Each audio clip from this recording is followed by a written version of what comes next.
l'été, j'entends au loin les rires de tes frères. Et qui dit été dit, grandes vacances dit, va falloir occuper les gosses. Alors, pourquoi pas les emmener au parc d'attractions. Quittez pas, je vous le jure.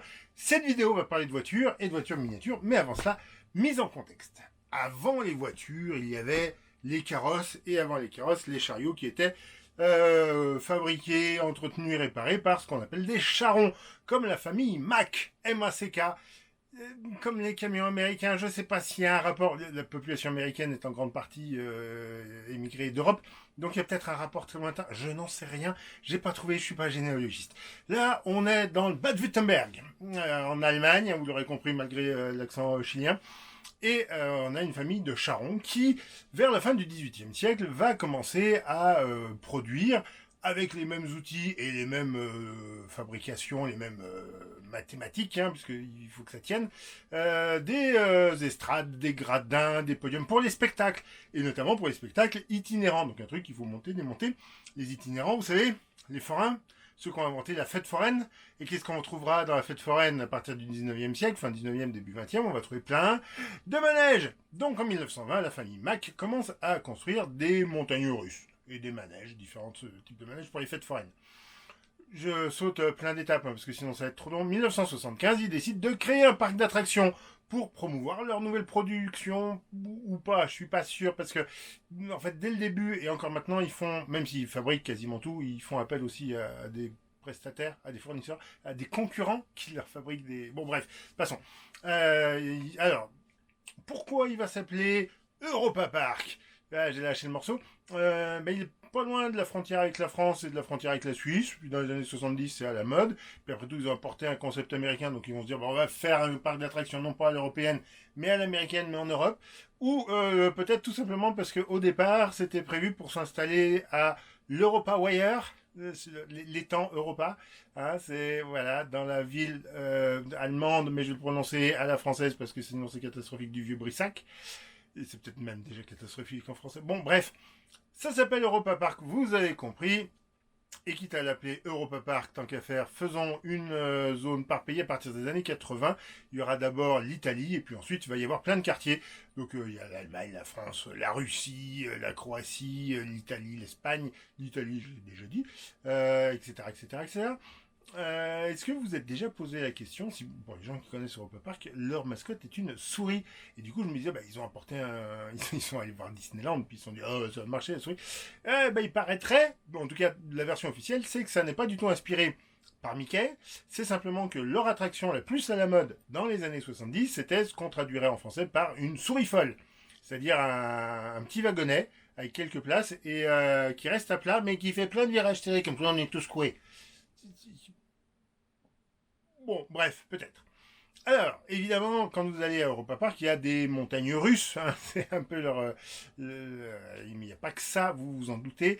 Il va y avoir aussi des manèges avec des voitures et des circuits. Par exemple, ici, on a le manège des tacos avec une vieille Renault exposée. Voilà, et plus loin, j'ai vu une vieille Citroën en guise de food truck. Il y a plus de vieilles françaises que de vieilles allemandes dans leur parc, je ne sais pas pourquoi. On va retrouver aussi le Lada Autodrome qui fait rouler, comme son nom l'indique, des mini Bugatti. Voilà, je pensais qu'il y aurait au moins un lien, une expo ou des petits trucs, des petits gadgets à acheter à Autovas, hein, les constructeurs russes. Non. Et puis il y a aussi le manège Grand Prix qui, malgré sa décoration évoquant très clairement la Formule 1 des années 50, fait rouler des sports proto. Mais cette fois-ci, vous voyez que derrière, là, il y a un petit moteur. C'est une sorte de gros kart. Hein. Là, voilà. Donc on peut accélérer. On peut freiner, on peut accélérer, mais on peut pas doubler parce qu'on est quand même sur un rail.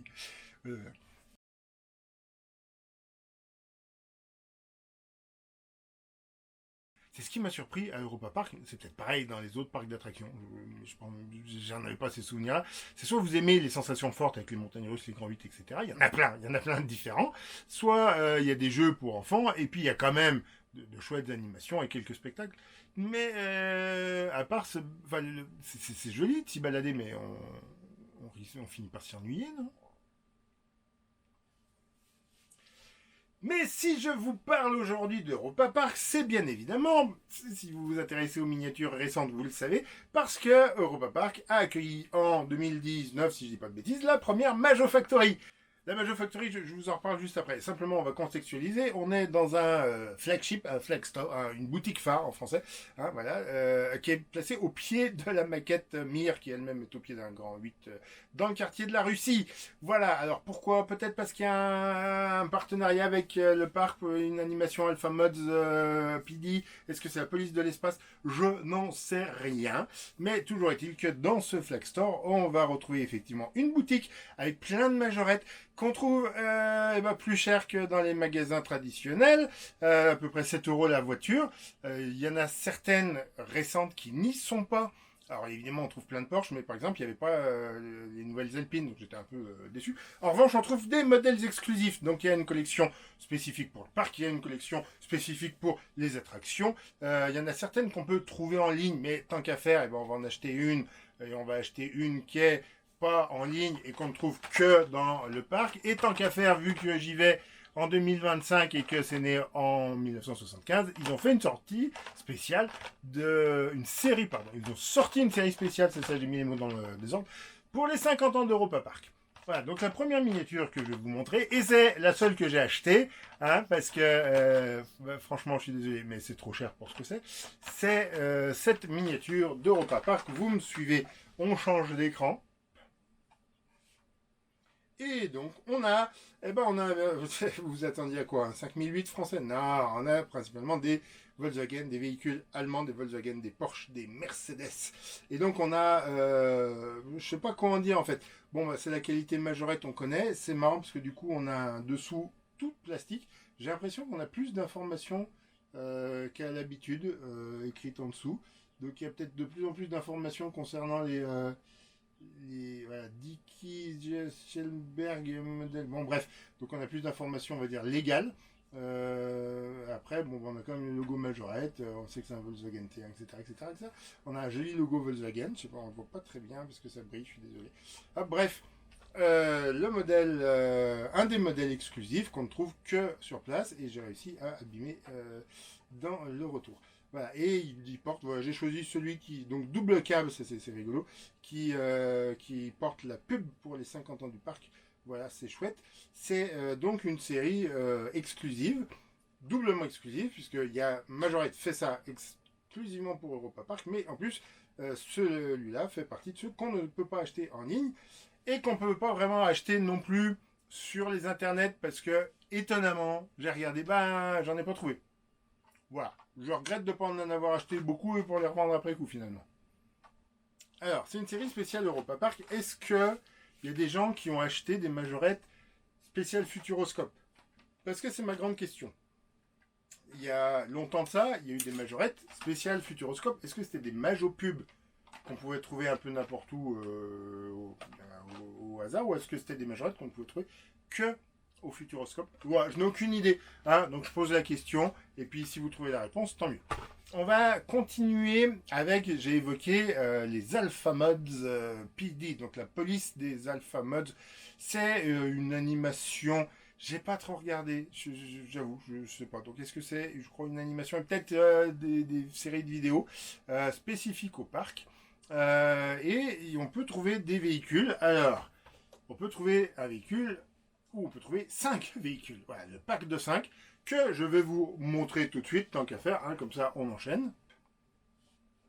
Donc on a un pack, vous voyez, Alpha Mods PD Series 1.2. 1.2 quoi.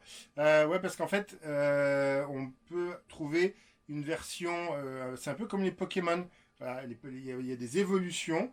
C'est les alors, il y a des éléments en plastique qui peuvent se raccrocher dessus, comme les tunings, les majorette tuning hein, qu'on trouve dans le commerce. Et là, c'est du tuning pour enfants, avec des éléments qui vont briller dans la nuit, je crois. Bon, moi, j'ai pris ce qui m'a semblé être le plus présentable, c'est-à-dire la version de base. Donc, on a une supercar, on a un gros camion, on a, je pense que c'est le méchant, entre la couleur de la voiture et les décorations noir-violet, il y a une tête de mort avec des cornes ou des flammes. Bon, bref. Il y a un truc qui ressemble quand même plus à un hélico sans hélice qu'à une voiture. Et puis, il y a un gros SUV. Voilà. Donc là, on a 5 véhicules. Je pense que c'est une série, hein, Alpha Mods, mais aussi support d'animation. Est-ce qu'on a des éléments derrière? Ah ouais, il y a les personnages. Il y a les personnages pour chaque voiture. Donc, la supercar, c'est une policière avec une très grosse clé à molette. Je sais pas trop.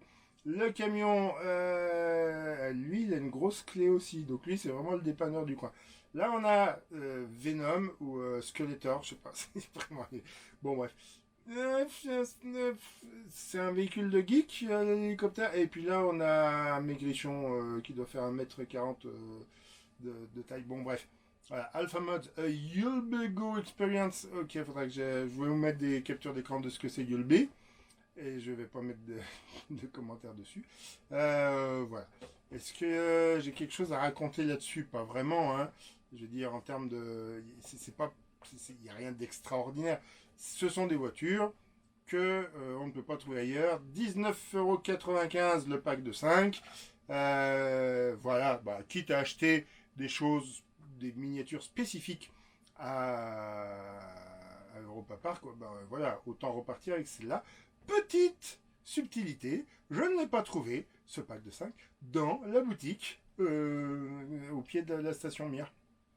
Voilà, je l'ai trouvé dans une autre boutique de souvenirs du parc. Voilà, voilà. D'ailleurs, il y a une autre boutique majorette qui a ouvert là spécialement pour les 50 ans dans le quartier français, ce qui était plus logique, et ben je ne l'ai pas trouvé. Alors j'ai hésité un moment, mais bon, j'étais pas tout seul, hein, je suis pas allé à Europa Park que pour ça, j'étais en famille, donc j'ai passé un peu vite. Donc c'était pas vraiment signalé par l'extérieur, et je pense que je suis passé à côté sans l'avoir repéré depuis l'extérieur, ce qui est dommage.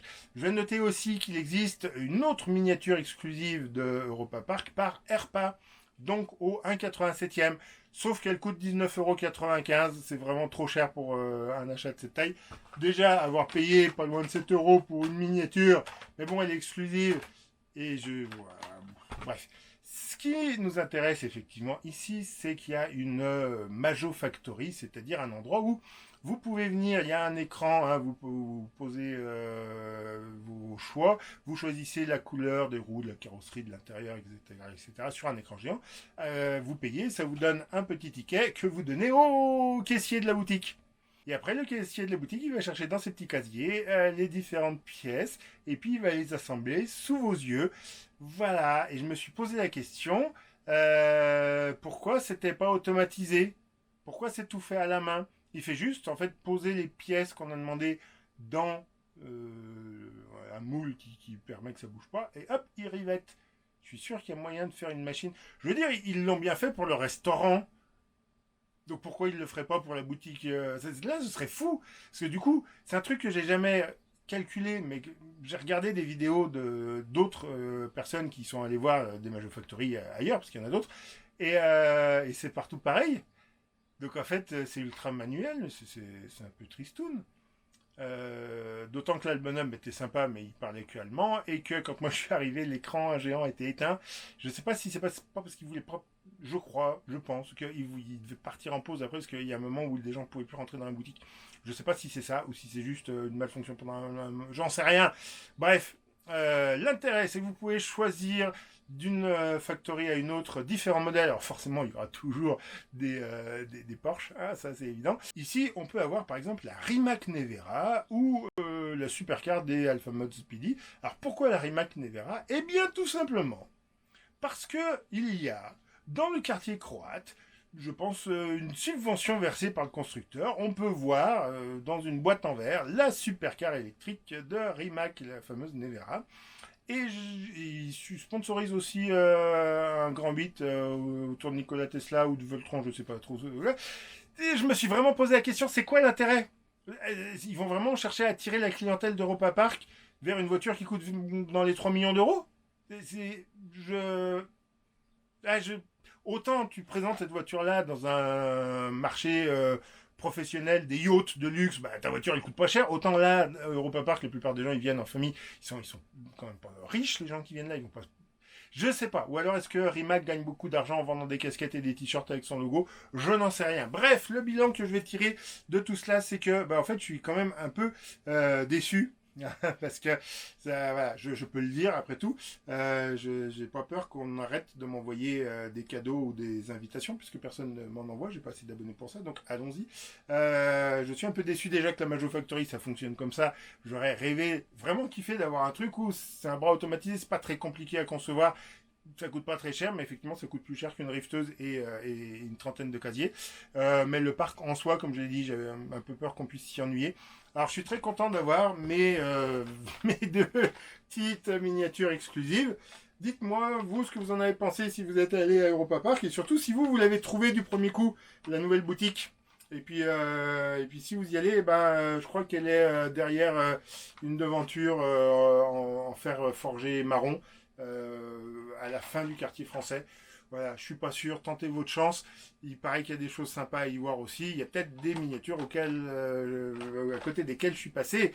Et puis pour le reste, pensez à liker, à commenter évidemment, à vous abonner, à mettre les notifications, à inviter tous vos amis et vos familles à vous abonner. Et puis on se revoit la semaine prochaine pour une nouvelle vidéo.